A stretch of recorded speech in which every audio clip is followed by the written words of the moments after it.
Je pense que le plus dur à faire entre un blowjob et un footjob, c'est le blowjob. J'arrive à agripper les choses dans toute position. C'est plus facile pour moi de faire un footjob.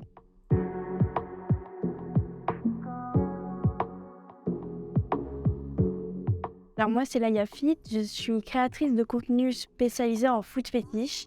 Donc j'ai une communauté fétichiste sur mes réseaux sociaux. Je propose des photos et vidéos personnalisées ou pas avec mes pieds, donc qui sont mis en scène façon sexuelle. De base, j'étais étudiante et je voulais juste vendre des photos de mes pieds. J'ai un peu kiffé faire la psychologue, parler avec des gens et qui te racontent des trucs que moi je connaissais pas. Et de fil en aiguille, j'ai continué ce que je pensais faire provisoirement. Ce que je préfère dans mon taf, c'est ma liberté. Je suis totalement indépendante. Je fais mes vidéos et mes photos avec qui je veux, quand je le veux, comme je peux, comme je veux. C'est aussi cette espèce de sincérité que j'ai, moi particulièrement avec ma communauté fétichiste. Quand je parle avec mes abonnés ou mes clients, j'ai une espèce de relation de confiance.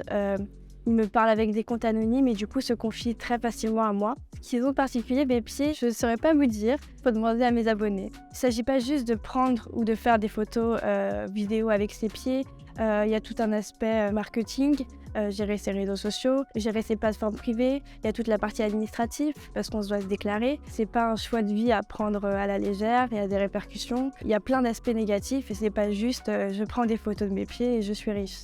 Il y a des fétichismes très variés autour du pied. Il y a des fétichistes des collants, des fétichistes des chaussettes, des odeurs du pied, des orteils, des plantes de pied. Il y a autant de fétichismes que d'individus. Je pense que pour certains, ça peut être difficile d'assumer son fétichisme des pieds. Il peut y avoir une certaine honte parce que dans notre société, en tant qu'homme, c'est peut-être difficile d'assumer vouloir lécher des pieds parce qu'il y a cet aspect très soumission dans les schémas qu'on a en tête, que l'homme est dominant, la femme est soumise.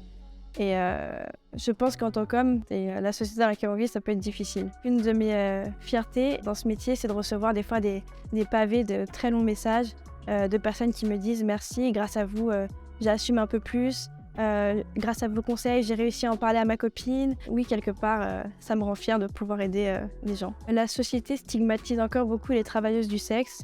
Des messages que certains peuvent me transmettre des fois, c'est qu'on profite de la misère sexuelle des hommes. J'ai envie de répondre non. Dans la vie, si vous voulez vous acheter une baguette à la boulangerie, on ne va pas dire que le boulanger abuse de votre faim. Donc, au même titre qu'une sexothérapeute, sexologue, psychologue, je pense qu'on a notre utilité.